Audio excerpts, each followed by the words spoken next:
Ahí está mandando Esteban. Ahí se está grabando. Bueno, muy buenas tardes. Les damos la bienvenida a este primer conversatorio virtual, que hemos tenido algunos inconvenientes técnicos, pero superados los inconvenientes, comenzamos con esta actividad adicional. Bueno, les comentamos que estamos reunidas acá las cátedras de Derecho Constitucional de la Facultad de Ciencias Jurídicas y Sociales de la Universidad de Mendoza y de la Facultad de Derecho de la Universidad Nacional de Cuyo.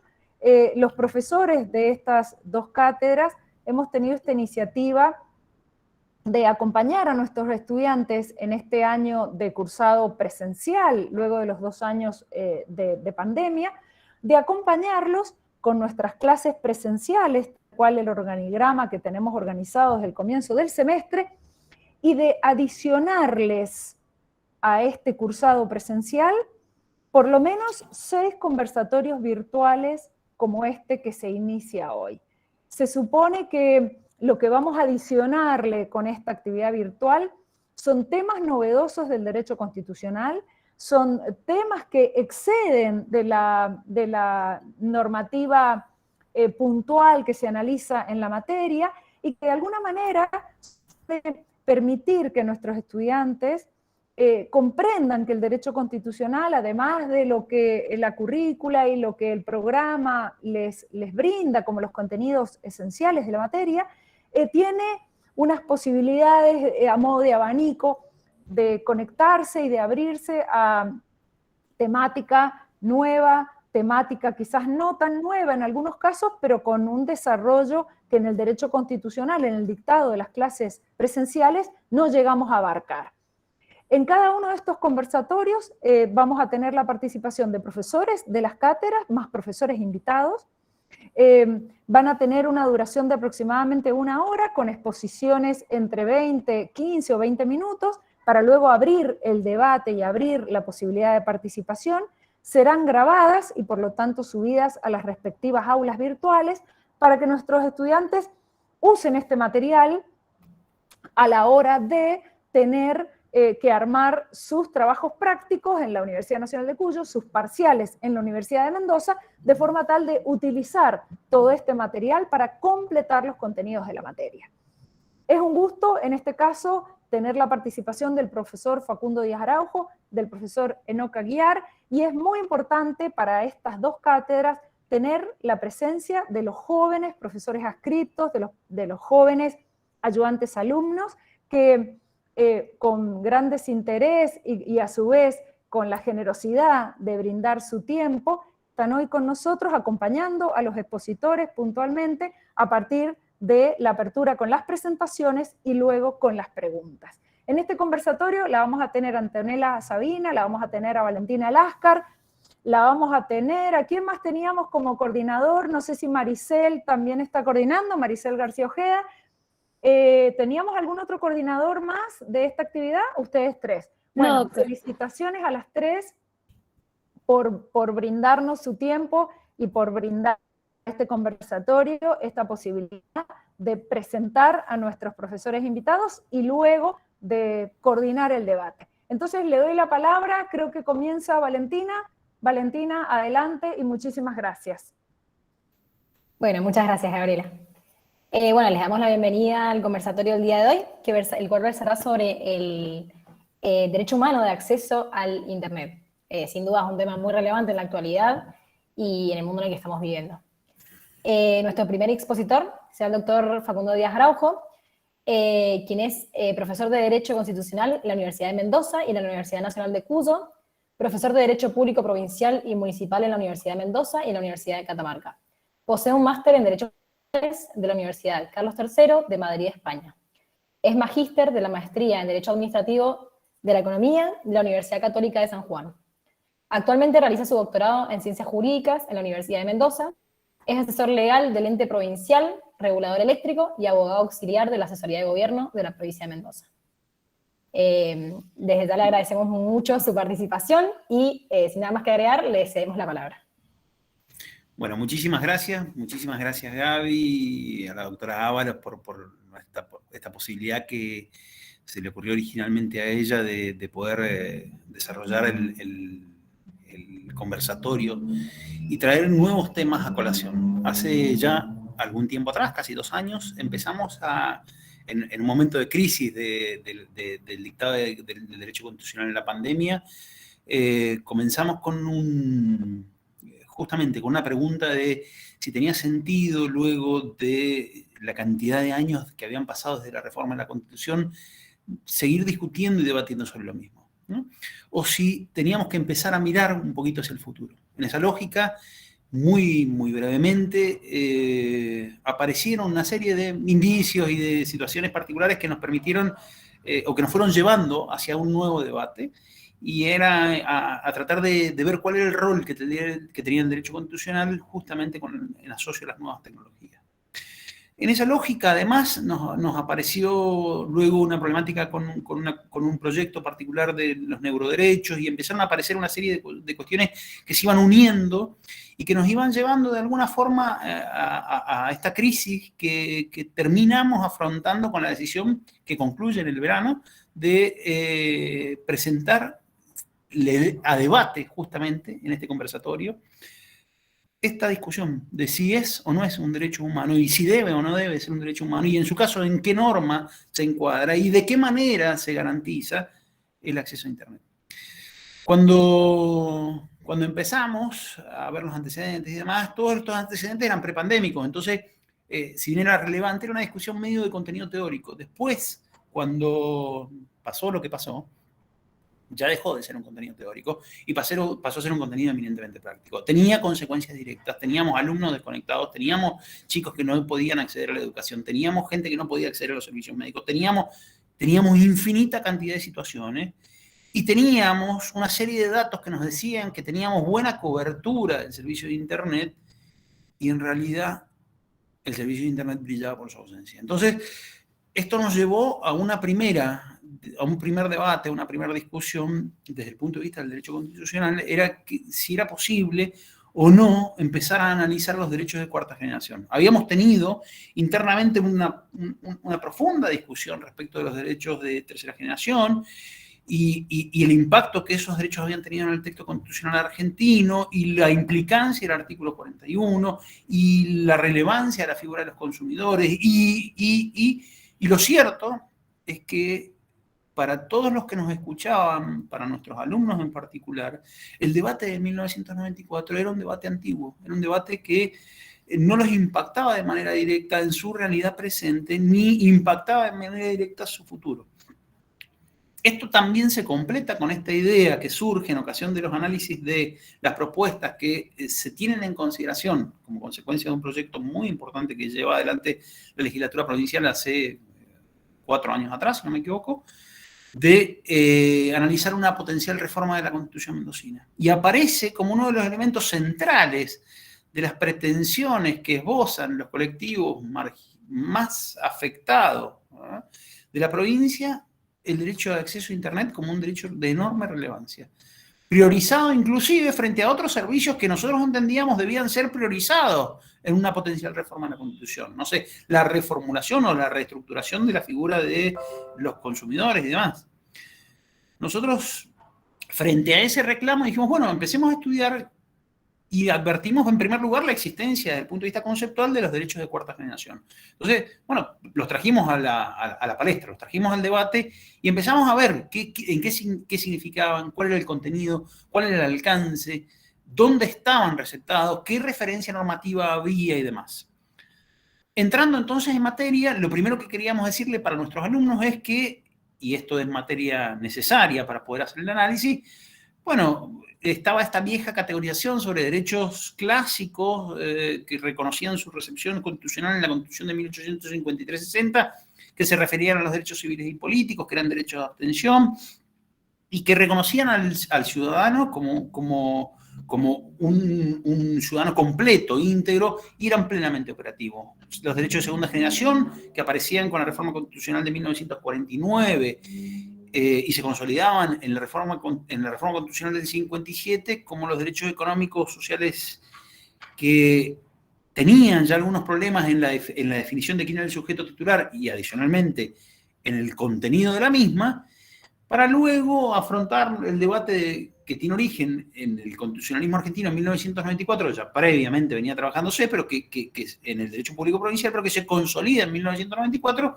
con este derecho al medio ambiente, los consumidores, el desarrollo sustentable, incorporado en el texto constitucional del 94. En esta lógica, que buena parte de la doctrina ha dado en enunciar como derechos de primera, segunda, tercera generación, tenían asociados también una cuarta generación. Y la cuarta generación, asociada justamente con la revolución industrial que suponía el desarrollo de Internet, aparecía este derecho como un derecho de acceso a la informática, un derecho de acceso de la sociedad, de la información en condiciones de igualdad, de no discriminación, al uso del espectro radioeléctrico y de la infraestructura de los servicios en línea, sean satelitales o por vía de cable. Lo otro que advertimos es que justamente cuando nos poníamos a analizar estos derechos de cuarta generación compartían buena parte de la crítica de los derechos de tercera generación, que era la problemática de su conceptualización, la problemática del sujeto titular del mismo, la problemática del contenido prestacional. Es decir, cuando entraban en crisis contra la enunciación tradicional de los derechos clásicos y los derechos, se quiere, sociales, aparecían como derechos de contenidos difusos, ¿no? Pero lo cierto es que la verdad es que la sociedad lo que estaba reclamando era que pusiéramos la maquinaria a pensar en qué manera o de qué forma podía el derecho constitucional aportar a esta relación. Entonces, lo primero que advertimos es que había una nueva conceptualización, que era la conceptualización de ciudadanía digital, que era una ampliación de la ciudadanía tradicional y que suponía la existencia de esta libertad de acceso, de este uso de la información y el conocimiento, así como la exigencia de una interacción más simple y más completa con el Estado a través de estos sistemas. Es decir, una primera particularidad era que el Internet servía como una forma de ampliación del concepto de ciudadanía, no solo en la relación con otros estados o con otros sujetos, sino con el Estado en sí mismo. Y que la primera conceptualización del constitucionalismo digital nos hablaba de esta relación entre el sujeto y el Estado. Es decir, que aquí teníamos un elemento parecido a los derechos sociales, si se quiere, o a los derechos de tercera generación, donde lo que nos estaba regulando era una nueva versión de cuál debía ser la relación que tenía que tener el Estado con el sujeto. A su vez, esta ciudadanía era entendida como una lucha contra la exclusión digital, como una incorporación de todos los colectivos que se denominaban colectivos marginales y que debían ser tenidos en consideración para lograr la mejor participación en la relación con el Estado y la relación con el entorno digital. Y finalmente, la obligación de la creación de políticas ciudadanas, creando una inteligencia colectiva que asegurara que esa inserción permitiera un desarrollo nacional digital y un desarrollo de la vinculación entre la nación y el resto del mundo digital. Fíjense nociones como, por ejemplo, decían que el constitucionalismo digital era la relación entre el derecho intermedio y metaderecho, el derecho comunicacional como biopoder, el conocimiento libre como pro común de un ecosistema digital. Claro, todas estas enunciaciones nos llevan a nosotros a construir una primera idea.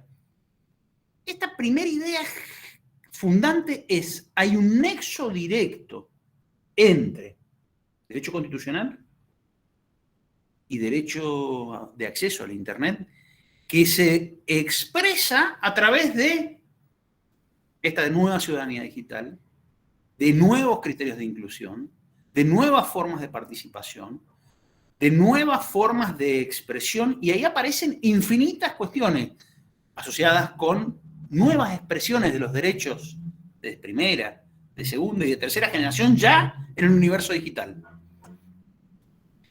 Claro, frente a esta problemática o este primer nexo, advertimos la necesidad justamente de entrar en materia y decir, bueno, ¿dónde está esto regulado? Pues lo primero que advertimos es que la referencia obligada del derecho a acceso a Internet como derecho humano se encuentra presente en el artículo 25 de la Declaración Universal de Derechos Humanos y en el artículo 11 del Pacto Internacional de los Derechos Económicos, Sociales y Culturales.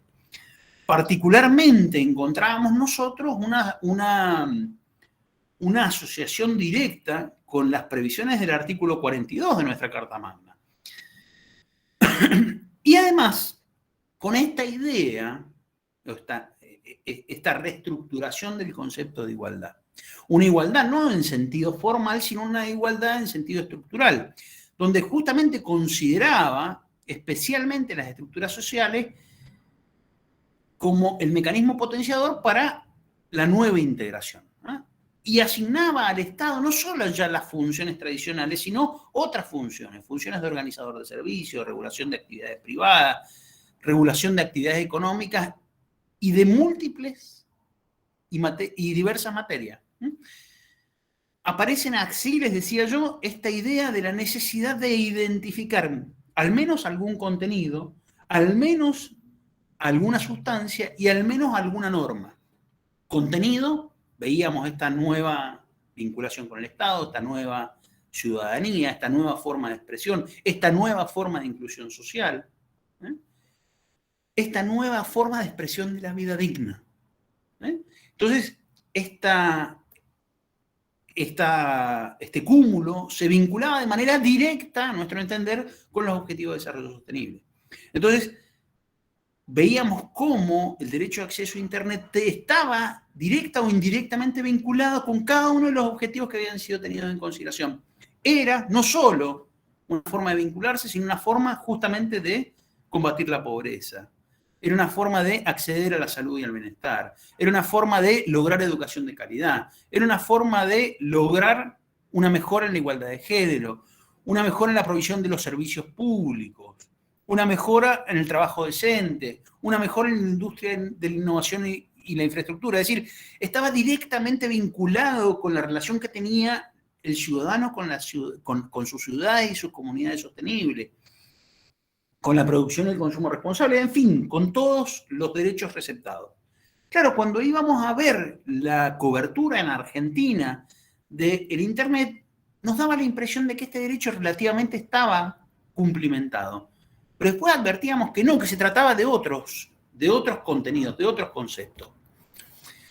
En esta lógica aparecen dos fallos que nosotros veníamos asociando con la prestación de los servicios tradicionales que nos sirven como base también normativa para poder fundar el derecho al acceso a Internet como uno de los derechos que habían sido receptados por la Corte Interamericana dentro de la estructura de derechos que se asociaban con las condiciones de vida digna. Así aparece la vinculación entre este derecho nuevo y las obligaciones que la Corte Interamericana había entendido en Jiménez López contra Brasil, o en el caso Poblete Vilches contra la República de Chile, donde obligaba justamente al Estado a proveer de las condiciones mínimas de acceso a la vivienda, a la existencia, a la energía, a los servicios, a la conexión. Dice, la accesibilidad entendida en las 4 dimensiones, 4 superpuestas de no discriminación: accesibilidad física, accesibilidad económica, acceso a la información, proveyendo un sistema que sea inclusive y que esté basado en los derechos humanos, ¿no? En esta lógica nos parecía que el derecho a acceso a Internet necesariamente empezaba a tener una enunciación cada vez más clara y precisa, ¿no? Es decir, que se refería, en cuanto a su contenido, a la necesidad de garantizar la conectividad y el acceso universal, ubicuo, equitativo, verdaderamente asequible, de calidad adecuada a la infraestructura del Internet y a los servicios de las tecnologías y las comunicaciones en todo el territorio nacional. Es decir, que este era el objetivo que podía ser predicable del contenido prestacional del derecho. A eso se refería. Y estas normas estaban receptadas justamente en las enunciaciones de la Asamblea General de las Naciones Unidas, donde refería justamente en 2012 la necesidad de que los estados tuvieran esta garantía en mira. Entonces, cuando vemos el perfil del derecho, advertimos que ya hay un sujeto obligado, que ya hay un contenido prestacional y que además de este contenido prestacional se asocia en forma directa a una posibilidad de modificar las condiciones estructurales de igualdad, permitiendo efectivamente la mejora a todos los grupos que la propia doctrina de los derechos de tercera generación había entendido como vulnerables. Entonces, aparece un impacto directo en el empoderamiento, ya sea de las mujeres, de la información, de la problemática de la lucha contra el VIH, de una serie de habilitaciones asociadas con este derecho que permitían la reconfiguración del mismo. Así aparece expresiones parciales del derecho receptados en las reformas constitucionales. La reforma constitucional mexicana, la reforma constitucional colombiana, incorporan una parte de este derecho que es el derecho a la inclusión digital, la eliminación de la brecha como un derecho constitucional propiamente dicho. Claro, el problema es que el Internet es por naturaleza abierta, ¿eh? Es interoperable, ¿eh? Los estados tienen injerencia en cuanto a su acceso, pero no en cuanto a su contenido. Entonces, pues aparecieron una serie de consideraciones que tenían que ser puestas en juego, ¿no? Y aparecía esta idea de que algo tenía que ver con la infraestructura, algo tenía que ver con la participación y la deliberación, algo tenía que ver con la necesidad de garantizar una Internet libre y abierta, pero además teníamos que fomentar el acceso universal, ¿no? Es decir, que cuando buscábamos, encontramos, y ya voy cerrando para que pueda luego hablar, ¿no?, un contenido prestacional determinado, un sujeto determinado, que es el nuevo ciudadano. Un contenido prestacional determinado, que es todas estas expresiones que están en construcción. No hay que tener miedo a la nueva construcción del contenido prestacional del derecho. Es un montón de cosas, y sí, es un montón de cosas. Pero supone el desafío justamente que tiene que enfrentar el derecho constitucional de permitir que todos estos contenidos tengan lugar en ese desarrollo. Y a su vez, de qué puede ser obligado, o a qué puede ser obligado el Estado. En esa lógica, me parecía súper importante que estuviera presente Enoch Aguiar para contarnos un poco cuáles son las particularidades que tiene este servicio en particular, esta estructura en particular, que muchas veces puede entrar en contradicción con las propias pretensiones del derecho constitucional y que sean restricciones propias del servicio.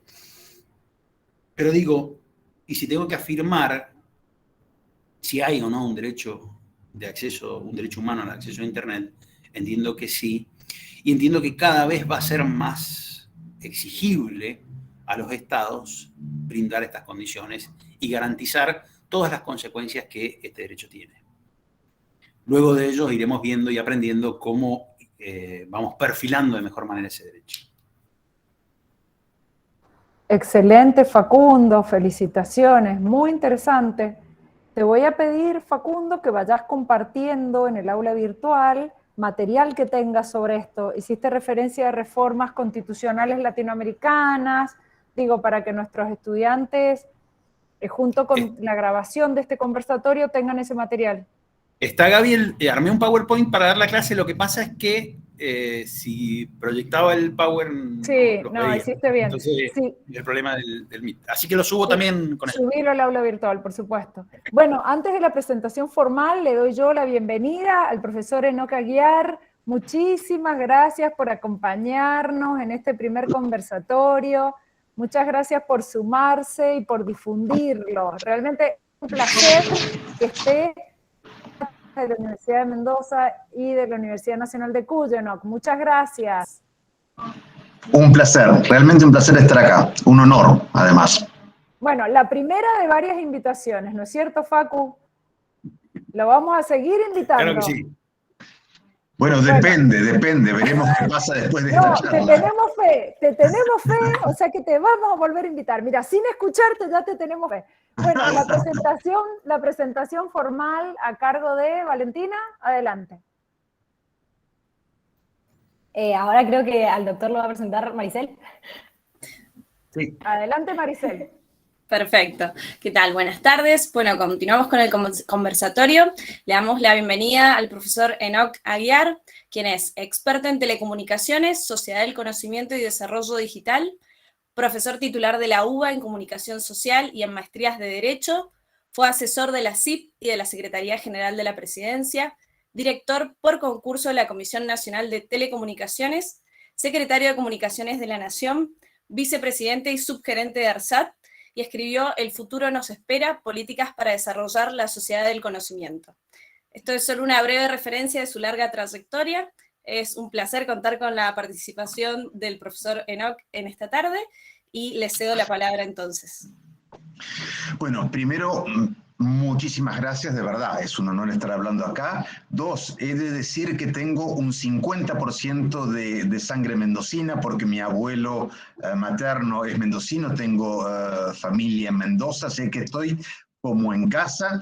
Tercero, no estoy vestido con la elegancia de Facundo, pero por si acaso, mientras él hablaba, me traje rápidamente una corbata. También tengo la corbata, pero por ahora en Zoom no la utilizo. En Zoom no la utilizo, pero lo que pasa es que Facundo no puedo competir con él. Vamos a hablar de este tema apasionante, que es el tema de Internet. Ahora, nos preguntamos de entrada, ¿Internet qué es? ¿Es un fin en sí mismo? No. Es tecné, es una tecnología, es un medio para, ¿no? Las telecomunicaciones además se definen en los reglamentos de la Unión Internacional de las Telecomunicaciones como los medios que permiten transportar datos, video, voz, etcétera. Toda cosa transportable por las redes, ¿no? Que no están incluidas las palomas mensajeras, he de decir, ¿eh? Estos medios no incluyen las palomas mensajeras que hasta hace 20 años estaban en el ejército italiano. Se jubiló una que tenía rango de capitán. Bueno, ya no hay más palomas mensajeras, no hay más, pero desde el telégrafo que estaba al lado del ferrocarril, que atravesó por primera vez para comunicar Inglaterra con, Londres con Nueva York, a través de un cable submarino, hubo un cable submarino telegráfico, ¿no? Allá por 1870, me parece. Bueno, desde entonces las telecomunicaciones nos anudan. Fíjense qué cantidad de gente maravillosa estoy viendo en este momento porque las telecomunicaciones existen. Bueno, entonces ahora, las comunicaciones son lo que... A ver, los romanos entendieron muy bien las comunicaciones. Hicieron las rutas, la vía Apia, Augusta, unas casi 30 vías que permitían la circulación del comercio y además la distribución lejana de las guarniciones, porque apenas había un problema, todas iban a través de las rutas, que eran de mármol, ¿no?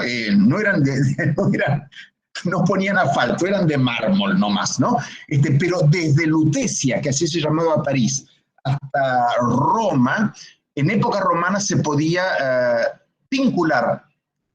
se podía enviar un correo en 2 días de postas de caballo. Después, en el medioevo, se tardaba 3 meses si es que llegaba vivo el Miguel Strogoff, el correo del zar o del rey, de un lado a otro por los asaltantes y los peligros que esto significaba. Entonces, ahí hago un paralelo. Decimos hoy en día que las rutas son un derecho humano, un derecho básico. No, es que ya nos hemos acostumbrado a ello. Bueno, Internet son las rutas contemporáneas, son las rutas donde se transporta lo más importante y lo más valioso que tiene la sociedad.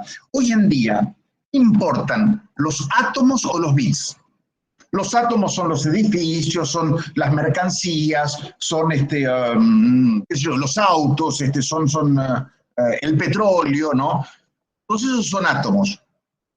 La verdad es que, primero, esos átomos ni llegan, ni se mueven, ni se administran, ni se gestionan, ni se planifican, ni se producen, si no es con sistemas de bits. 2, las empresas que manejan los bits, ¿no?, son las más importantes del mundo, de lejos. Lo digital es la organización inteligente de nuestros átomos. Yo soy también un conjunto de átomos, ¿no? En mi caso ya un poco desfigurados, como ven, con anteojos no muy eficientes, ¿no? Nunca viví de chiquito. Átomos precarios, pero átomos al fin. Bueno, toda mi vida depende, pero no solamente porque estoy hablando con ustedes, O sea, la civilización, la era digital ha comenzado y la era digital nos lleva, y esta sí es una introducción importante para decir esto, nos lleva a decir que ya no estamos ni en la era agrícola-artesanal de los romanos y del medioevo y del Renacimiento, que pasamos la era industrial que empezó en 1750. Hubo una época en que había una especie de incapacidad de definir la sociedad, éramos diferentes, ¿no? Algunos pensadores dijeron, sí, no estamos más en la sociedad industrial, y acuñaron un término extraordinario, se van a caer, desmayar de la inteligencia del concepto. Dijeron, estamos en la sociedad postindustrial. Acuérdate por la noticia, o sea, era una confesión, la confesión de parte a relevo de prueba, decimos los abogados. Si no podés ponerle ni siquiera un adjetivo, calificar la sociedad, unos decían que era atómica, otros que era nuclear, se veía que no sucedía, bueno, sociedad postindustrial.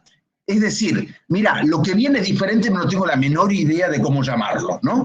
Y eso pasó más o menos de los 70 a los 90. Se habló después de la sociedad de la información y hoy hemos sintetizado en la sociedad del conocimiento que, dicho en dos palabras, es la inteligencia en conexión, son las inteligencias conectadas. Otro debate es si son las inteligencias naturales, o diría Harari, si la inteligencia verdadera va a ser la inteligencia de las computadoras. Ese es otro debate, no creo en eso. Pero digamos, inteligencias en conexión. O sea, todo lo brillante que hacen las personas en este momento no está más en la biblioteca de Alejandría, ni en la biblioteca del Nombre de la Rosa de Humberto Eco. Está acá, lo puedo acceder, lo puedo tener. Entonces, cuando yo quiero definir mis derechos, ¿no? Mi derecho a la educación, a la cultura, mi derecho a la inclusión, a tener la salud necesaria, la información necesaria, mi derecho al desarrollo personal, económico, bueno, no hay ninguna empresa que yo sepa que pueda prescindir de las telecomunicaciones. Ustedes me dirán, che, pero vos sabés, nuestros artesanos, bueno, les voy a comentar. Vieron ahí por Tartagal hay una zona hacia el este, Chaco Salteño, que es desierto, es arena pura, es terrible andar por allí, ¿no? Y había una comunidad importante que vendía sus artesanías por nada. Estoy hablando hace más de 20 años. El hijo de un cacique andaba en una bicicleta, no sé qué piernas tenía, ¿no? Porque para hacer 20 kilómetros sobre la arena era impresionante. Iba en bicicleta hasta un lugar donde había internet y se conectaba con una fundación que le decía cuál era el precio de venta de sus artesanías, no al que le querían comprar ahí a 100 pesos o lo que fuera, tomemos 100 pesos, sino que le iban a comprar, sino que el precio verdadero estaba en 400, 500 pesos en otro lado, y lograron con esa conexión multiplicar por 4 su rendimiento, ¿sí? En el Chaco Salteño, una cosa impresionante. Bueno, entonces, queda claro, ya, digamos, no por obvio, no necesita ser subrayado, que efectivamente la conectividad, el poder charlar con ustedes, el que después, creo que les puse por allí en ochaguiar@yahoo.com y mi fono para tener contacto con todos y enviarnos y debatir esto hasta la eternidad. Ya estamos en conexión, estamos en amistad, estamos en contacto. Inteligencias entrelazadas, no inteligencias individuales. Bueno, no quiero irme muy lejos, pero lo necesitamos también, entonces, el desarrollar la economía. Para el gobierno, ¿qué sería un gobierno en torre de cristal, con muros que encierran su información en papel? Bueno, ahora está en digital, pero tampoco está muy accesible, ¿no? Todos los países suelen formar parte de lo que se llama la Alianza de Gobiernos Abiertos.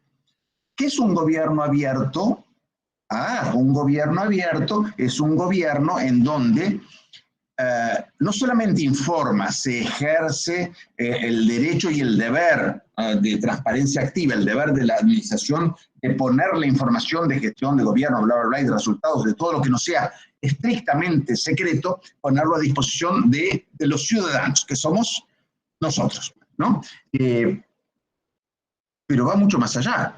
Datos abiertos significa que yo puedo no ver solamente el resultado agregado, sino que puedo identificar los datos unos por uno y agregarlos de otra manera, ¿sí? Puedo ver no los gastos administrativos, sino los gastos de compras de remas de papel A4, ¿sí? ¿Por qué? Porque yo soy especialista en eso, o de cualquier otra cosa. Entonces, yo tengo derecho a toda la información. Bueno, necesitamos de Internet para la comunicación, para la educación, para el gobierno, para ser un ciudadano del siglo XXI.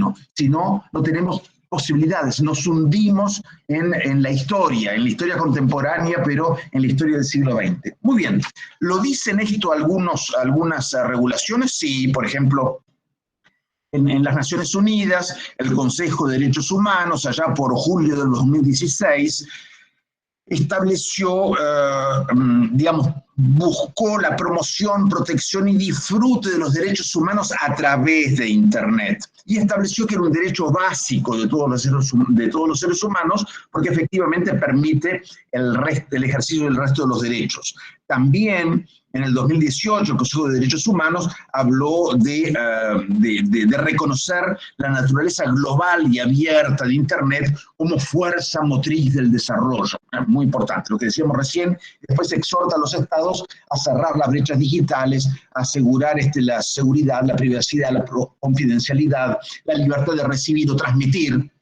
En China y Rusia no hay mucha libertad de recibir o transmitir, ni para afuera ni para adentro, y otros países, no son los únicos, el impedir el uso arbitrario de datos personales, etcétera, etcétera. Algunos países han avanzado. Finlandia en su momento dijo, país chico y altamente tecnológico, en el 2010 quiso asegurar a todos sus ciudadanos al menos 1 mega. En 2010 1 mega era adecuado y tendían a 100 megas en el 2015. España lo puso como el derecho de acceso universal a Internet en una resolución, en la ley orgánica del 3 del año 2018. En Colombia se estableció que por una reforma del 29 de julio del 21, o sea, hace menos de un año, ¿no? Que Internet era un servicio público esencial o universal. Característica, esto es lo más modernito que ha habido como regulación, ¿no? Entonces, dice que es un servicio público de carácter esencial, propende a la universalidad, busca garantizar calidad, no debe suspenderse si los suscriptores o clientes cumplen con sus obligaciones, dice que el Estado, con los fondos del Servicio Universal, unos fondos que hay de telecomunicaciones que provienen del propio mercado, o sea, los prestadores sobre sus ingresos, hagan un 1% de sus ingresos brutos, ¿no? Exceptuando impuestos, claro, se lo dan al Estado, que genera un fondo para hacer lo que justamente el mercado no hace, ¿no? Hay una complementación mercado-servicio universal que existe también en Colombia. Creo que ellos, como nosotros fuimos primero, creo que ellos tomaron nuestra regulación de servicio universal, que tuve el honor de proponer como secretario de Comunicaciones allá en el 2000. Pero bueno, para darle créditos a los prestadores que ofrezcan servicios en localidades que tengan menos de 30.000 habitantes, y que esos prestadores, que son los más chiquitos, con menos de 30.000 clientes, no paguen justamente ese aporte del 1% de servicio universal. Muy bien.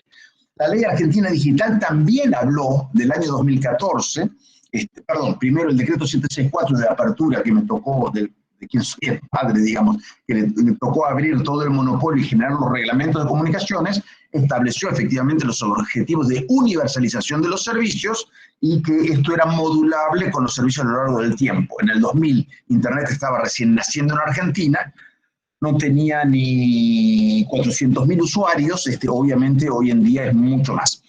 Pero la Ley Argentina Digital también va a decir en el 2014 que hay que posibilitar a todos los habitantes el acceso a los servicios de telecomunicaciones, los servicios de calidad, y el decreto 690 del año 20, de reciente factura, interpreta que el asegurar la universalidad o definir que es servicio público, como es el caso de Colombia o de Finlandia o de otros, implica que el regulador fija los precios y que establece la PBO, la prestación básica obligatoria, o sea, un conjunto de prestaciones mínimas que cada cual puede tener a un precio que está fijado por el Estado. Muy bien.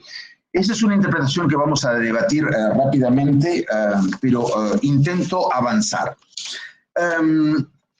La pregunta es, ¿la declaración de Internet como derecho básico, como derecho humano, como derecho universal, asegura el cumplimiento del objetivo? No, la verdad es que no. Nos concientiza, nos sensibiliza, pone en la mira del sistema político en todos sus niveles el que esto es importante de lograr, pero no realiza el derecho. Hay que ejecutarlo con dificultad. Veamos otros derechos que no estamos debatiendo porque no son tan modernos, ¿no?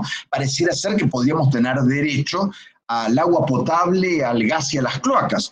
En el mundo, el 25% de la población no tiene acceso al agua potable. En Argentina, según información del gobierno de este año, el 12%. Sin cloaca y gas, en el mundo, un poquitito superior al 45%, en Argentina estamos en el 37%. O sea, estos son como cosas fundamentales para la vida, ¿no? ¿Qué haríamos sin ellas, pensamos nosotros? Pero no están universalmente distribuidas. ¿Por qué? Porque es difícil. Me hace pensar en el tren, ¿no? Vieron que se fue cayendo el tren, fue dejando de funcionar el tren y se cerraron las estaciones ferroviarias, y para muchas localidades, que en Santiago del Estero hay toda una línea ferroviaria que les llevaba el agua, que ahora no tienen el tren y no tienen el agua. Es un infierno, ¿no? Generarles posibilidades de desarrollo. Mañana sacamos una ley diciendo que todos tenemos derecho al tren. No va a ser chu-chu en la esquina, porque hay que armar todas las vías, poner los balastos, comprar los... O sea, queda claro que sería una tarea, ¿no? Digamos, en donde todos tenemos que estar de acuerdo, porque sería un cambio de estructura económica, además los intereses que toca, etc. Bueno, es una tarea difícil. ¿Saben qué pasa con las telecomunicaciones? Yo tengo un celular y yo lo compré, ¿no? Entonces, este celular parece que lo tengo yo y lo fabricó Pirulo, da lo mismo a marca, ¿no? Y después veo una torre por ahí a lo lejos. De vez en cuando me doy cuenta que hay unas torres arriba de los edificios con un montón de cositas que cuelgan, unos como unas sartenes o unos rectángulos, y ya está. Y supongo que mágicamente sucede la comunicación. Perdón, no digo ustedes, digo ustedes, los concejales, los legisladores provinciales, los nacionales y el gobierno nacional en Argentina, Perú, la Cochinchina, etc. No ven, lo que no se ve es que así como las rutas, el asfalto, etc., o la electricidad tiene torres, la infraestructura de comunicaciones es un objetivo de desarrollo tan importante y tan dispendioso como el resto, con una diferencia. Ya se venía hablando hace mucho tiempo que todos los puentes de los Estados Unidos se habían hecho más o menos en la década del 60, y que en cualquier momento, por la fatiga de los materiales, los puentes se pueden caer, con lo cual alguien va a tener que decir, vamos a revisar los puentes porque no van a durar un siglo más, ¿no? Se van a ir cayendo cuando pasen los camiones. Entonces, nadie se anima a poner, se van a tener que caer varios a la vez, ¿no? Para que decidan revisarlos y afianzarlos todos, ¿no? Pero ahora, un puente, desde el 40, es impresionante, han durado 80 años. No les cuento nada, puentes romanos o puentes medievales que todavía se siguen transitando, claro, son más chiquititos, no pasan camiones por ahí. En Europa uno pasa por lugares que tienen puentecitos, donde la población sigue caminando muy feliz desde entonces a ahora. ¿Qué hacemos con las telecomunicaciones? Tengo que introducir otro problema para el derecho. Lamento tener que decirles que yo soy abogado, pese a que hable de muchas otras cosas, soy abogado y especialista en regulaciones, pero esta es una regulación que toca transversalmente lo político, lo económico, la tecnología, lo administrativo, todo, porque como es uno de los sectores más dinámicos del mundo, la informática ha potenciado las telecomunicaciones, y las telecomunicaciones se basan en infinitos adelantos, desde transferir por fibra óptica. La fibra óptica es común ¿Vieron los cepillos de dientes para dientes sensibles que tienen un pelito que es más blandito que el de los demás, que es medio para dientes de caballo? Bueno, en un pelito de estos, a ver si lo podemos ver, vamos a ver ahí, ahí más o menos, en esta luz, ¿no? Más chiquitito todavía, no pasa una comunicación telefónica, no pasa Netflix.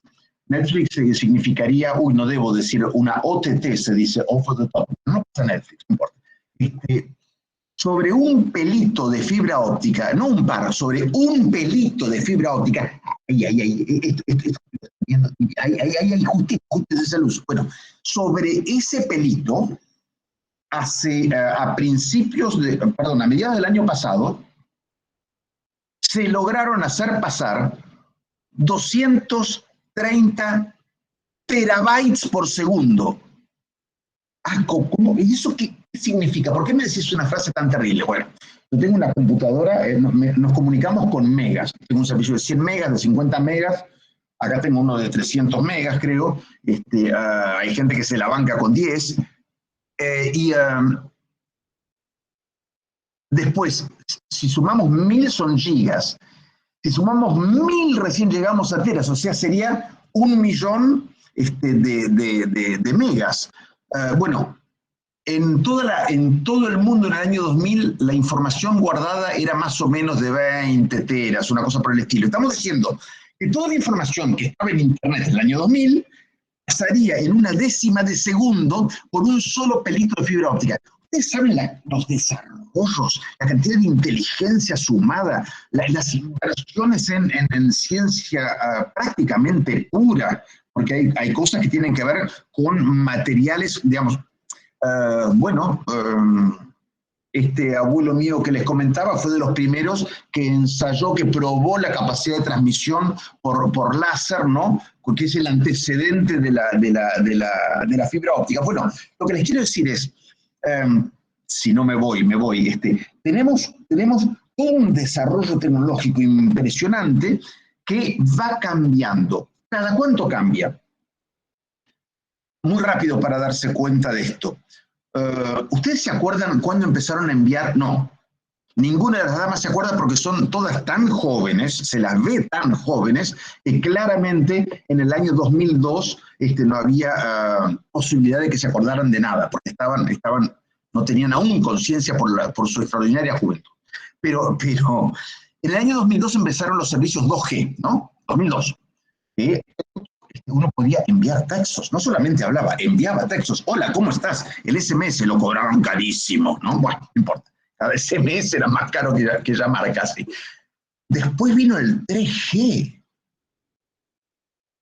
Chabón, dirían por ahí. Logro enviar imágenes.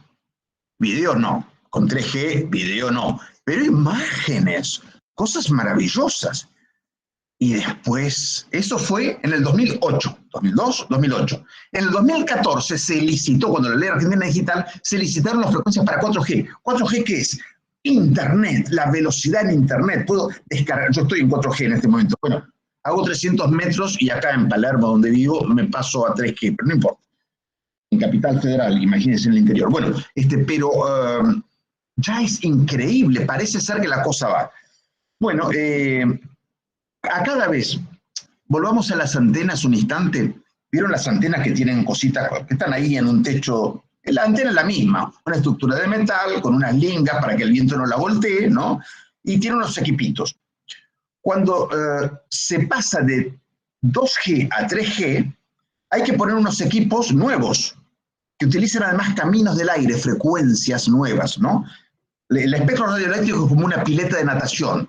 Alguien puede atravesar de costado y se lleva todo puesto, pero cuando hay carreras se ponen líneas para que los corredores olímpicos vayan exactamente por su línea. Bueno, las comunicaciones son así, radioeléctricas, ¿no? El celular, todo esto va por estas frecuencias y la otra empresa va por otras frecuencias ahí cerquita, todos van en línea y la cosa es cómo se hace nadar cada vez más rápido. En vez de haber un solo nadador se ponen 2, 3, 10, 15. La electrónica es poner cada vez más nadadores en la misma cinta que van y vienen a toda velocidad. Bueno, eso es, en síntesis, es una metáfora, pero es exacta, una analogía, pero es exacta de lo que sucede, ¿no? Sobre lo que pasa con todo esto. Bueno, tenemos esos equipitos que transmitían en 2G. Para cambiarlos a 3G, tenemos 20.000 torres, antenas, ¿no? En la Argentina, de los 3 prestadores, 6.500 cada una, más o menos. Hay que ponerle $60.000 de equipamientos a cada una, más unos 20.000 porque eso después baja y tiene que haber una ruta ancha, porque si transportamos 20 veces más comunicación, ¿no? Entonces, para que eso suceda, calculen entre 80 y $100.000 por antena, multipliquen por 20.000, les da 1.800, 1.600 o 2.000 millones de dólares cada 6 años, de equipos que se dejan ahí de reserva, que funcionan para los que tienen equipos viejos, y se ponen lo nuevo. O sea, hay una renovación permanente, porque no es como los puentes del año 40 de los Estados Unidos que todavía están funcionando. No es como los postes que llevan la electricidad, están ahí desde hace un montón, o los de alta tensión, de lo que parecen como los molinos de viento de Don Quijote. Don Quijote ahora atacaría a las torres de alta tensión eléctrica, ¿no? Seguramente. Bueno, eso aguanta 30 años. Bueno, salvo la estructura de acero, en donde es lo que menos importa, donde están los equipitos, todo el resto se las toma y se recambia. ¿Ustedes pueden tener una computadora de hace 12 años? No. No, ustedes no. Su celu, ¿hace cuánto que lo tienen? ¿10 años? No. Porque no aguanta, porque no sirve. Entonces, lo que ustedes viven como experiencia personal es una experiencia global. ¿Qué sucede? Voy rápido, porque si no, Facundo me va a empezar a decir así, corta, ya estás hablando mucho. En la Argentina, ¿cómo estamos? Ahora bajemos a la dura realidad de la cifra. La conectividad móvil sí llega a mucha gente, o sea, a través del teléfono móvil se alcanza mucho. Ahora, si ustedes empiezan a bajar, si ustedes trabajan nada más que sobre la conectividad móvil, no sobre Wi-Fi. El Wi-Fi es porque tienen conectividad fija. En el bar o en la casa, esperemos en la casa, porque si no, los cafés cuestan carísimo también, creo que es peor que el abono. Pero bueno, pero si estuvieran bajando para trabajar, para estudiar constantemente cosas acá, la factura sería imposible de pagar. Necesitan la conectividad fija, que tenés una cierta velocidad y le das 10 horas cuando lo necesitas, un día nada, sábado y domingo, y después uno vuelve a trabajar como un condenado, bajándose fuentes y estudiando y viendo la sociedad del conocimiento, conectándose con las inteligencias del mundo. Muy bien, la conectividad fija es la que importa para determinar la posibilidad de una sociedad de utilizar de manera constante, o sea, la conectividad fija al hogar concretamente, ¿no? Es la que mide el nivel de evolución y de acceso a Internet permanente con un flujo constante, es la conectividad y la velocidad de esa conectividad. Bueno, vamos a hablar nada más que de la conectividad. En Argentina, en el año 2021 teníamos 69 hogares sobre 100 con conectividad fija al hogar. Ya está. 31% de los hogares argentinos, como promedio, están afuera.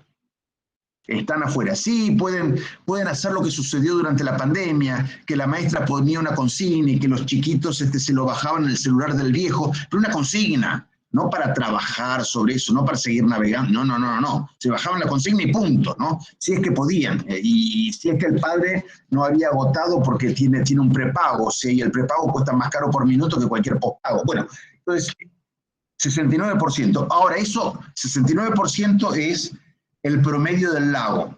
Pero el lago tiene zonas en donde hay 105% en la ciudad de Buenos Aires. ¿Saben cuáles son las 2 provincias que tienen más conectividad del país? ¿Córdoba? ¿Mendoza? ¿Santa Fe? ¿Provincia de Buenos Aires? No. San Luis y La Pampa tuvieron, y esto es un dato muy importante, políticas provinciales de desarrollo de la conectividad, a veces de antes o independientes de las políticas nacionales. Pensaron su propia conectividad y resolvieron están más o menos, en promedio están en el 82%. Están ahí cabeza a cabeza, San Luis contra La Pampa, en el 82%. Después viene la provincia de Buenos Aires con 69%, están alrededor de 69, 70, Córdoba, Santa Fe y alguna más. Mendoza no está bien. Mendoza está en el 40%, ¿sí? O sea, tenemos un 60% de hogares. Sí, pero toda la gente que yo conozco, no, es que hay un problema. Hay que hacer cortes, no es la realidad que uno ve alrededor de uno, es la realidad real. La realidad real de la provincia provincial. O sea, como dicen los chicos, es algo del mundo mundial. Bueno, es la realidad real. O sea, un 60% no tiene conectividad. No digamos, me decía el secretario de gobierno de una municipalidad de 60.000 habitantes de Mendoza, en la pandemia yo tenía una conectividad pero de 10 mega, que era la mejor, la más alta que podía comprar, y no bastaba para que mi mujer, yo y los chicos estuvieran, con lo cual enviaba a mis chicos a lo de los abuelos y puse una conexión también en lo de los abuelos para que todos pudiéramos trabajar. Entonces, además está la velocidad es baja. Entonces, ¿qué está pasando? Ya sabemos, voy a sintetizar porque si no me echan definitivamente, ya sabemos que esto es importante, que esto es clave. Sabemos que hay una enorme discriminación, que no se llega. Hace falta un esfuerzo, como fue el esfuerzo de hacer los puentes, como fue el esfuerzo del agua. Esta vez es como más importante. Hay pueblitos del interior del país que te dicen clarito, no me gastes plata en el asfalto, en el fondo no me interesa tanto, ¿no? Con el camino de tierra no manejamos, sin internet no vivimos, ¿sí? O más, hay lugares que dicen, no, mantener el caminito de tierra porque está bien pisada, eso lo sabemos hacer, pero lo otro no. Entonces, hace falta, primero, entender que hay un montón de actores, están los grandes que conocemos, Telefónica, Personal, Movistar, hay alrededor de 1.500 a 2.000, porque muchos no están regularizados, digamos, otros pequeños prestadores, cooperativas, cableros, pequeños prestadores inalámbricos en todo el país. ¿Dónde están? En zonas donde los grandes no llegan. Bueno, y están haciendo un esfuerzo. Pues son muchos. Entonces hay un ecosistema complejo que tiene que pensar el derecho con regulaciones asimétricas. No se le pide lo mismo a un grande que a un chico, ¿sí? No tiene las mismas exigencias aquel que está desarrollando una red en un pueblito con muy baja densidad poblacional, en donde con un cable hace X kilómetros, en un kilómetro tiene por ahí 10 casas, a otro que tiene en un kilómetro 100 edificios de departamento con 10 pisos promedio, ¿sí? No es lo mismo el rendimiento de las inversiones. Entonces, qué curioso, nosotros en el derecho hablamos de igualdad, simetrías perfectas, todos tenemos los mismos derechos. En estos derechos económicos hay dominantes y entrantes, los que tienen mayor densidad, los actores centrales y los periféricos. Debe haber regulaciones asimétricas, debe haber iniciativas provinciales, debe haber un derecho que, para que el derecho humano a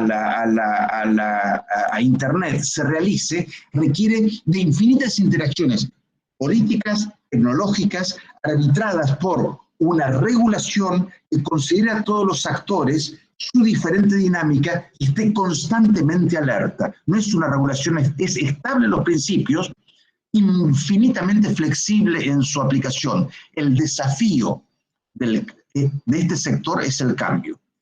Principios estables para asegurar la permanencia, y una concepción en donde no es solamente el Estado, los prestadores, las intendencias. Nueva York tenía a Harlem, ¿no? Bueno, había brecha digital en Nueva York, en la ciudad más avanzada del mundo, había brecha, un problema de inclusión digital. Hay problemas en todos lados, familias, barrios, en las ciudades más ricas, está todo, no se puede pensar que hay una regulación, una herramienta universal que va a resolver nada. Hay que ir metro a metro, lugar por lugar, provincia y ciudad por ciudad, prestadores por prestadores, y hacer una regulación, no lo que se llama top-down, desde arriba decidimos cómo va a ser y eso va a funcionar. No, porque la realidad es variopinta, compleja, tenemos una geografía enorme. La realidad es, al contrario, bottom-up, hablando con todos, entendiendo, respetando, entendiendo las urgencias y respetando el rol de los actores, podemos entonces sí construir una regulación que transforme. Si es una política de Estado y tiene permanencia y estabilidad, podemos transformar todo este ámbito extraordinario de un derecho que se mezcla con lo más cambiante de la sociedad, transformarlo en una base estructural que permite el desarrollo de las comunicaciones que permite que la gente que hoy en día no tiene internet se transforme en ciudadanos del siglo XXI. ¿Vieron que era re sencillo? Pues simple, ahí está nomás. Perdón Excelente, Enoc, excelente, realmente qué interesante. Te digo que tenemos ganas de seguir escuchándote, a Facundo y a vos, porque han hecho realmente una dupla bárbara. Y se nota, ¿querés que te diga, tu raíz mendocina y tu raíz sanjuanina también, ¿o no, Enoc? Es cierto, mi abuelo paterno era de San Juan, sí. Exactamente. Bueno, abrimos una instancia de preguntas. Antonella, adelante con las preguntas. Gracias, doctora. Bueno, bienvenidos a los dos nuevamente. Hay una pregunta para cada uno. Una formulada por mí, pero la voy a leer al final, y una por el alumno Vladimir Paredes. Vamos a leer primero la de él, y es para el doctor Facundo Díaz Araujo, y dice: ¿de qué manera estos usuarios que forman parte de esa inclusión digital se pueden resguardar de las vulnerabilidades existentes en las redes sociales? Bien. A ver, dos cosas. La primera, le agradezco enormemente nuevamente a Gabriela por haber permitido la participación de dos, debemos sincerarnos acá, digamos, de dos parientes muy lejanos que además nos tocó trabajar juntos. En realidad faltaba esa parte. Nos tocó en algún momento hacer un trabajo juntos, intentar hacer un trabajo juntos por Mendoza, que bueno, se nos complicó. Pero lo cierto es que despertó en ambos, yo creo, esta idea de hay que seguir trabajando, cada uno en su espacio y en su arista, pero hay que seguir trabajando porque de lo contrario en la Argentina Mendoza no va a salir nunca y la Argentina tampoco, ¿no? Negar la existencia de las dificultades lo único que hace es o suponer posiciones teóricas absolutamente distantes de la realidad o negar la existencia del déficit. Las dos deben ser corregidas porque de lo contrario pues no tenemos salida. Es decir, la Argentina está cada vez condenada a una peor condición si es que los derechos se van a lograr ejecutar a través de esta vía, ¿no? Como bien decía. También, digamos, tomo de Enoc esto que dijo, ¿no? Cada vez es más necesaria la presencia de Internet y cada vez la gente lo pide más. El problema es que cuando lo vaya a intentar exigir nos vamos a encontrar con dificultades para poder prestárselo extraordinarias. Entonces, creo que nos tenemos que poner a trabajar, el derecho se tiene que poner a trabajar en eso, entender la necesidad de vincularse con el resto de la ciencia y hacerlo de manera efectiva. Vulnerabilidades. A ver, nada, me parece que es un tema en sí mismo que amerita un conversatorio en sí mismo. De hecho, hay aquí un conversatorio sobre vulnerabilidades. Uno de los objetivos, justamente, uno de los documentos que refería Enoc, fue la problemática de los vulnerables y la necesidad de que este medio no potencie la condición de vulnerable. Este derecho justamente tiene y se le encomienda al Estado la tutela específica. Hay un montón de variantes que se van a ir abriendo que no las podemos agotar en este conversatorio porque la idea era tirar la bomba e irnos corriendo, como cuando éramos chicos en carnaval. Pero la idea es, entre las obligaciones que se están elaborando en términos internacionales respecto a la tutela de los grupos vulnerables, hay un montón de aristas. La vinculación de los niños con Internet, la vinculación de las mujeres con Internet, la vinculación de los grupos particularmente afectados, es decir, aquellas minorías en cada una de las comunidades que pueden ser objetos, ya sea de negación de acceso al Internet o bien de hostigamiento a través del servicio.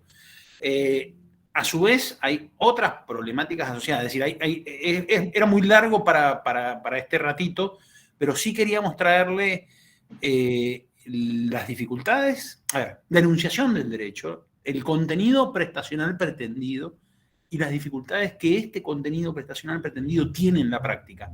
Cuando lo conversamos en Enoc, nos pareció que era una tríada extraordinaria para traer a debate, para que el conversatorio de la Cátedra de Derecho Constitucional de la provincia de Mendoza se ponga a pensar y a debatir y a discutir sobre en qué va a priorizar sus recursos y en qué va a canalizar sus esfuerzos y cómo hacerlo, ¿no? Cómo trabajar con las vulnerabilidades. Me parece que hay un montón para hacer ahí. Me parece que es objeto de un conversatorio en sí mismo. se replican en la realidad y se multiplican en las redes las condiciones de la vulnerabilidad. Con lo cual hay que ser sumamente cautos al respecto. Muchas gracias, doctor. La otra pregunta es para el doctor Enoc Aguiar. A ver, quiero ver si hay otra acá. Preguntan, ¿hay que priorizar los otros derechos humanos antes que el Internet? ¿Antes que el de Internet, doctor? Antonella, no te olvides de indicar la persona que hizo la pregunta, por favor. Perdón, lo pregunta Valentín Morazuti Dulong. Bueno, Valentín y todos. Si priorizo el agua, he de tener un vaso para que se beba. Hay una historia muy bonita de Alejandro Magno dirigiendo sus tropas que estaban absolutamente sedientas. Todos estaban y tenían al enemigo enfrente y además se estaban muriendo de sed. Y un grupo de soldados en algunas rocas encontró un poquitito de agua y logró sumarla y llevarle en un casco a Alejandro Magno agua para que él bebiera. Y ahí se notan, dice así la historia. Alejandro Magno vio eso y claro, tenía todas sus tropas alrededor, mirándolo. Agua. Yo tomo agua porque soy Alejandro Magno, frente a la mirada atónita de quienes tanto se habían esforzado para traerle agua, la volcó al piso y dijo, demasiada para mí, demasiado poco para mis soldados.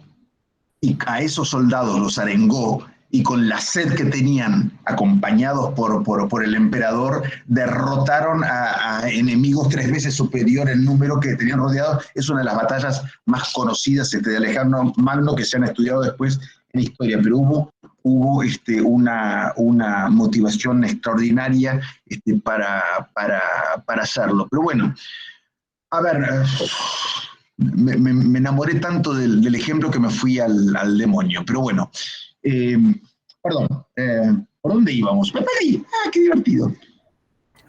Te preguntaban si priorizabas el derecho a Internet sobre los derechos humanos. El vaso, sí. Entonces, ¿priorizó el agua? No, lo que se necesitaba era tener 35.000 odres y sistemas y no sé cuánto. O sea, si quiero el agua, necesito los canales. Bueno, acá es exactamente lo mismo. No hay derecho que se pueda ejercer hoy en día sin analizar la conectividad. A ver, voy a inventar un cargo nacional que no existe. Director Nacional de Pesca de la Merluza. No existe, ¿no? Supongamos que haya alguien genial que ocupe ese cargo y que empieza a pensar en, claro, los marinos. ¿Por qué no tenemos la misma pesca que Japón, España y Perú? Tenemos más costa que ellos. ¿Qué hacen que son mejores que nosotros? Tienen el mercado mundial. Bueno, vamos a hacer cosas. Y va a descubrir que hace falta conectividad en los barcos y conectividad en los sistemas logísticos y traer la mejor información y generar unión con los centros de estudio más importantes y que las poblaciones que están allí tengan conectividad en las escuelas y en los hogares, porque si no los marinos no van a querer ser marinos. O sea, si necesito que una población y un sector reúna requisitos de excelencia para competir en el ámbito mundial, en donde tenemos contendientes que están a la cabeza y de los cuales no queremos ser esclavos y dependientes, debemos utilizar toda la inteligencia posible, pero la inteligencia debe estar conectada, asociada al conocimiento, inteligencia en conexión. Entonces, yo no priorizo un derecho. Si priorizo la libertad de expresión, tengo que hacer que cualquiera que quiera expresarse lo pueda hacer. ¿Cómo lo va a hacer? ¿Con señales de humo si no tiene internet? Ahora, inmediatamente después, las vulnerabilidades, el derecho a la privacidad, los algoritmos de inteligencia artificial que deciden por nosotros, las violaciones aberrantes a nuestras... nosotros somos... ¿Se acuerdan que antes la riqueza estaba en el petróleo? Nuestros datos son el petróleo contemporáneo. Se han armado las empresas más valiosas de la Tierra, son las que manejan nuestros datos. Y es un do-des, bueno, te doy un servicio re bueno, pero decirle que sí, acepto términos y condiciones.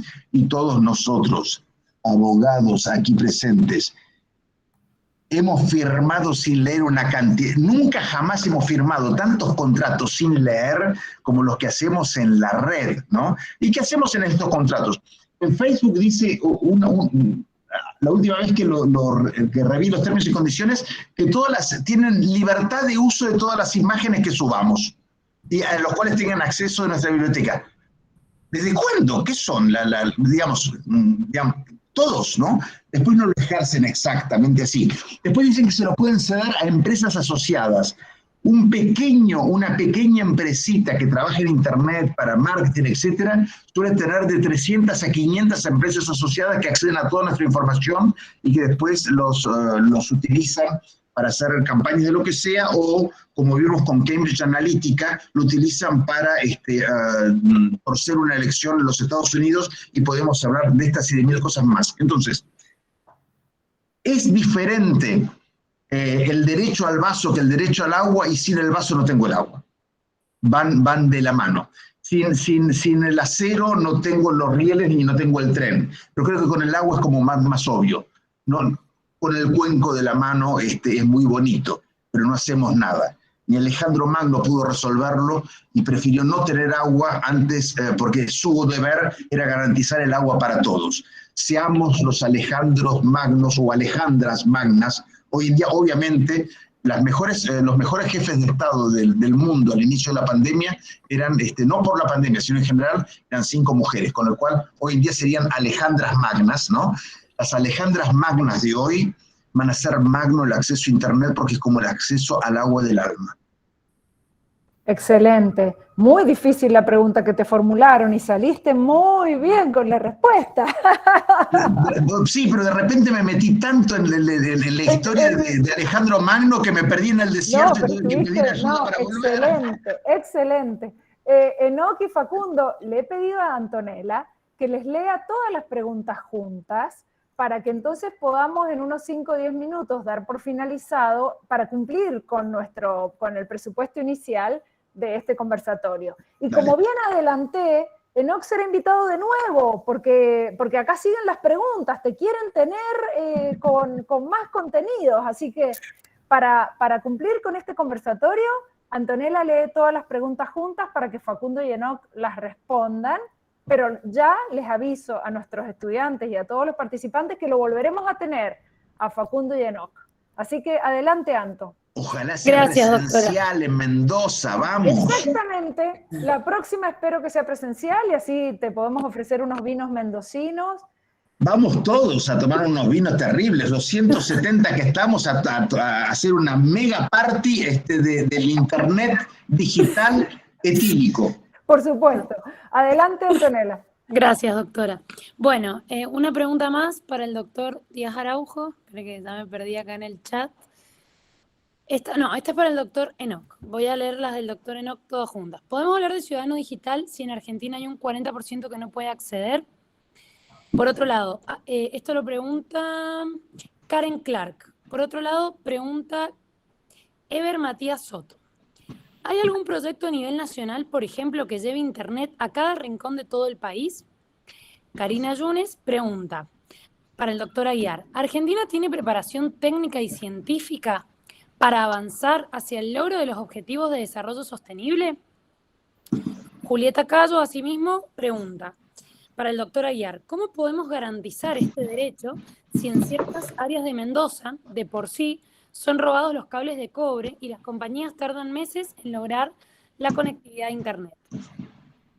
Leonardo Andrés Arroyo pregunta para el doctor Aguiar, ¿Argentina tiene potencial para generar acceso a Internet libre y gratuito sostenible con la participación de ARSAT? Y mi pregunta para usted, quizás se me perdió en el chat, pero era cuando se refirió cuando dijo que los datos sean abiertos en un gobierno abierto, no me quedó claro a qué se refería, y había leído una pregunta más al doctor Díaz Araujo, que la estoy tratando de buscar aquí por el chat. Está bien. A ver, acá. De parte de Vladimir Chacón Paredes, dice, dentro del derecho comparado, las instituciones nacionales e internacionales ¿pueden ser consideradas compatibles en este ámbito del derecho humano en el acceso a Internet? Gracias a todos por sus consultas. Bueno, primero que nada, Enoc, 5 minutos. ¿En serio? Bueno, 1, ciudadano digital con datos abiertos. Efectivamente, si uno no tiene posibilidades de acceder porque apenas se puede teclear algunas cosas en el celular sí llega más o menos al 90% de la población, 93%, pero no es de uso permanente, como decíamos, ¿no? Entonces, ya hay una parte importante que por un sesgo de conectividad y económico, etcétera, ese 35-40% no está en condiciones de ser un ciudadano digital, ni estar en la economía del conocimiento, ni nada. Está, de verdad, en el mundo del siglo XX. No transitó, no entró al siglo XXI. Pero por más que tengamos acceso de 1 giga al hogar, ¿no? Si no hay datos abiertos, es una pista de doble entrada. Ser ciudadano significa ejercer los derechos. Cuando le cortaban la cabeza a los condes y a los marqueses y no sé cuánto después de la Revolución Francesa, uno le preguntaba a otro, ¿y usted por qué habla? ¿Usted quién es? Yo soy el citoyen Dupont. Citoyen era el título máximo. El citoyen, Dupont es como García, ¿no? Citoyen Dupont. Ya está, soy ciudadano. Y la pregunta que me hago es, el primer mandatario, o los mandatarios, todos ellos, el derecho que indica el mandatario, ¿quién tiene más poder, el mandatario o el mandante? Ah, mierda, era el mandante. Cuando decimos el primer mandatario, nos imaginamos jets, los granaderos, ¿no? El poder, las reuniones del G20, el G7, el G34, todas estas cosas, ¿no? Todos los atributos, ¿no? La lapicera importante en el Salón de la Casa Rosada. Mandatario. ¿Qué hace un mandatario frente al mandante? Mire, yo le dije que tenía un plan, lo hice de esta manera, acá tiene las cuentas, quiero revisar, tengo todo acá, digamos, eso hace un mandatario. Hemos perdido el sentido de la soberanía, bueno, perdón, me caliento con eso, pero hemos perdido el sentido de la soberanía. El esclavo no es aquel que es esclavo, sino aquel que no quiere ser libre. Un ciudadano que no ejerce su derecho a inquirir, a preguntar, a que se le tenga respeto, es un esclavo, es un plebeyo de la época monárquica disfrazado. Tenemos que ejercer nuestros derechos. Entonces, bueno, eso. Entonces, datos abiertos, ¿qué son, Antonella? Es que todos los datos, uno por uno, que componen los valores agregados de toda la información que debería ser pública, puedan ser analizados por vos. No tenés que ir al agregado, tenés que decir, perdón, quiero ir al dato unitario. Debe haber una fuente única que los carga, cada cual se hace cargo de lo suyo, que los actualiza, porque un dato no actualizado es mentira, ¿no? La actualización es clave, ¿no? Porque yo puedo decir que Facundo tiene 10 años. Era cierto, pero hace como más de 20 años que tenía 10 años. Debo actualizar los datos. Tenía 10, bueno, un poquito, bueno, 22 años. Pero debo actualizar los datos para que sean verdaderos, ¿no es cierto? Bueno, eso pasa. Y no deben ser parciales. O sea, toda la información debe ser pública y debo poder acceder a ella. ¿Llega Internet a cada rincón del país? No. Pero puede llegar y sí, podría ser. ¿Por qué? En las grandes ciudades tengo la fibra, los cables, etc. Si una ciudad está más lejana, se hacen radioenlaces, o sea, una torrecita que envía un caño de comunicación hasta 50 kilómetros, donde hay otra torrecita y llega y baja en esa ciudad y distribuye. Y si estamos en medio de las montañas, ya es como, ahí se utiliza lo satelital, que es carísimo. 100 a 1000 veces más caro un mega satelital que un mega de nuestras casas, ¿no? Porque, ojo, estás utilizando algo que está a 36.000 kilómetros de distancia, un satélite, digamos, que cuesta 250 millones como mínimo de dólares, ¿no? Entonces, pero digamos, con distribución de red fija, con radioenlaces, o sea que los envío a distancia, aunque atraviesa el desierto, ¿no? Y después, con satelital, se puede llegar a tener una cobertura prácticamente plena. Eso sí, hay que invertir tanta plata como sea necesaria en un plan que no es inmediato, sino que puede ser en un plan a 5/6 años. Ah, mira, atraviesa periodos de gobiernos, sí, fruto de una política. Tenemos preparación técnica, sí, tenemos extraordinarios técnicos, aún más. En materia satelital, por ejemplo, que es de lo más difícil que hay en telecomunicaciones, es las comunicaciones, pero en el vacío con 500 grados de un lado y menos 50 del otro, ¿no? Una cosa enloquecedora para los materiales, para todo. Bueno, los satélites hechos, ARSAT 1 y ARSAT 2, hechos, pensados y diseñados en el INVAP, bueno, hay 10 países en el mundo que son capaces de diseñar y mandar a fabricar satélites, aquel, y después ensamblarlo todo y hacer que funcionen. Los fabricantes, a veces hay 1 o 2 en el mundo, digamos, es normal eso. Pero armar todo eso, según un proceso, lo diseñás y salió. Bueno, eso lo hizo la Argentina. Así como en lo nuclear también está el INVAP ahí detrás, y el Balseiro. Pero bueno, cuando tenemos respeto al conocimiento y lo utilizamos, somos capaces de competir. ¿Cómo garantizar si se roban los cables? Y sí, pero no es, a ver, hay maneras de poner vigilancia, etcétera, pero la verdad es que lo que se roba es no me animo a llegar ni siquiera al 2%. Un problema del 2, del 3% se resuelve, no es ese el problema. El problema es la falta de comunicación en el 97% restante, en donde tenemos un 60% que sí hay, un 40% que no, y de ese por ahí un 3% es porque alguien se afanó un cable y no se puede. Libre y gratuito, y no. Si te digo que hacen falta más o menos por año un mínimo de $1.000 millones como mínimo, A ver, déjame ser hacen falta más o menos $1.500 millones de inversión anual de los prestadores, grandes, chicos, etcétera, que invierten en la red, no son los equipitos de usuario, no, de inversión en redes, en tecnología de fondo, para avanzar, no es gratuita. No es gratuita. De la misma manera que no hay nada más. La comida libre y gratuita sería posible y el tomate perita se pone caro, si querés comer palta es un problema, ¿no? El kiwi, yo me acuerdo, tengo una foto de un kiwi, ¿no? Tengo una foto de un kiwi y la miro de vez en cuando porque ya no se puede comprar.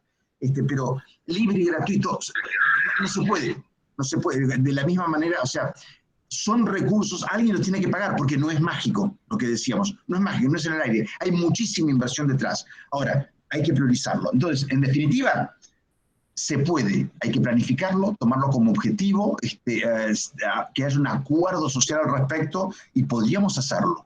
Tenemos cabeza, medios y a partir de estas 170 personas que están tomando esto como objetivo, va a ser fantástico. Muy bien. Excelente. Facu, pregunta para vos también había. Sí, la tomo, a ver. Si entiendo lo que quiso preguntar, francamente, por definición, el Internet no es apropiable. Es decir, justamente la estructura es que es libre. Consecuentemente, las instituciones desempeñan el mismo rol. La tarea está justamente en... Hay una expresión de Víctor Abramovich que me gusta mucho respecto a la igualdad estructural, o la igualdad efectiva, la igualdad en términos del siglo XXI, algo que dijo recién Enoch. Que es que si la infraestructura, si la sociedad entendida como infraestructura disponible va a condenar a los condenados, eso supone que, en definitiva, quien está mal nunca tiene salida. De ahí entonces que en nuestra pretensión muy cortita, muy sencilla y ya excedida en tiempo y demás, fue traer el problema, fue plantearlo, fue definirlo con alguna arista. Es muy difícil de decir, sí, es difícil, porque tiene todos estos inconvenientes, porque requiere, pero hay algo que dijo recién Enoch que me parece que es súper importante, que es que si las instituciones no entienden, y las instituciones en definitiva, hoy con el Internet terminamos siendo cada uno de nosotros, nos estamos autocercenando la posibilidad de construir un mejor Estado, un mejor sistema, un mejor legislador, un mejor juez, un mejor todo. Entonces, lo que sí está claro es que tiene que ser prioritario y tiene que estar en el debate. Eso es todo. Excelente.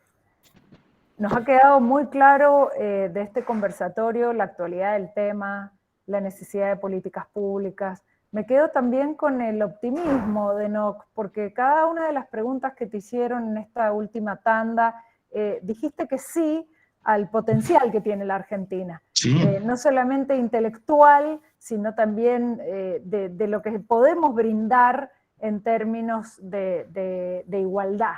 Porque justamente entre este cierre de Facundo y de Enoc, se pone sobre la mesa la igualdad como base para el ejercicio y para el goce de cualquier derecho, donde justamente el acceso a Internet es clave. Y también me quedo con esto de las instituciones que las hacemos cada uno de nosotros. Esto es un tema nuestro, de cada uno. Por lo que colocar sobre la mesa el título de este conversatorio, el contenido de este conversatorio, el acceso a Internet como derecho humano, creo que hoy más que nunca, después de los 2 años que hemos vivido, tiene que ser un tema prioritario. Y quizás nosotros, desde las cátedras de Derecho Constitucional, hemos querido colocar un granito de arena, que una gota de agua que en el mar, bueno, supone siempre una gota más. Muchísimas gracias por habernos acompañado. Enoc, ha sido un placer tenerte acá en Mendoza. Esperamos que pueda ser presencial en breve, pero mientras tanto te vamos a volver a invitar. Y celebro que con tus antecedentes mendocinos y sanjuaninos haya podido este conversatorio unir a 2 miembros de una misma familia. Les aclaro que no nos conocemos en persona. Nunca hemos estado juntos en persona. Si descubrimos que él es Gaviola, y yo también soy Gaviola, entonces ahí se unieron. Pero lo descubrimos. Facundo Díaz Arajo, qué bueno, un tipo que sabe mucho, qué fantástico, qué bueno trabajar. Y después rápidamente nos encontramos que había ahí unos vínculos. Había lazos familiares ahí, por supuesto. Bueno, tendremos otro pretexto más para brindar con vinos mendocinos cuando puedas acompañarnos acá en Mendoza. Enoc, un placer tenerte, muchas gracias Facundo Díaz Araujo, muchas gracias a todos nuestros estudiantes y al público que nos acompañó en este primer conversatorio. Agenden segundo conversatorio, jueves 21 de abril, donde la temática será derechos de las personas no humanas. Y vamos a tener todo el debate en torno a fallos, en torno a precedentes, en torno a normativa en relación a personas no humanas. Muchísimas gracias. Gracias, Enoc, muchas gracias. Recibirás nuestro certificado para engrosar tu currículum. Muchas gracias. Gracias a todos. Muchísimas gracias. Que anden muy bien. Gracias. Muchas gracias. Abrazo. Muchísimas gracias. Gracias. Ahí está Diego, mira. Ahí está el decano también de Derecho. Está el decano, le doy ya la palabra. Decano Diego Carbonell. Hola Gabriela, no estaba en los planes, estaba yo en otra clase y por eso no pude participar, pero bueno, escuché un poquito al final. Quería aprovechar para agradecerle a Facundo y a Enoc, por lo que veo ha sido una clase brillante. Solamente un comentario, te cuento, Enoc, que acá tenemos algunos personajes delirantes que tienen proyectos así estrambóticos y es un grupo que están trabajando en mandar un satélite exclusivamente de interés universitario. ¡Qué bueno! Muy bueno, sí, después te cuento, a ver cómo sigue. Espectacular. Muchísimas gracias por tu clase, muy linda. Por favor. Aclarar, ya que lo tenemos en Mendoza, Enoc, sí, dale. Es que él es, como bien dijo, nieto de Enrique Gaviola, que es uno de los físicos más importantes que ha tenido la Argentina, ¿no? Es oriundo de esta provincia, y lo cierto es que fue pues, un discípulo directo de Einstein y es un personaje extraordinario, ¿no? Que todavía a Mendoza le debe gratitud, así que nosotros agradecidos con él, claramente. Qué lindo. Excelente, muchísimas gracias. Gracias, Facundo, por esta mención. Muchas gracias, Enoc. Realmente un placer tenerte aquí y aprender con vos. Muchísimas gracias. Chao. Muchas gracias. Placer enorme. Abrazo a todos. Gracias por estar y tanto, haber aguantado tanto. Chao. Chao. Chao.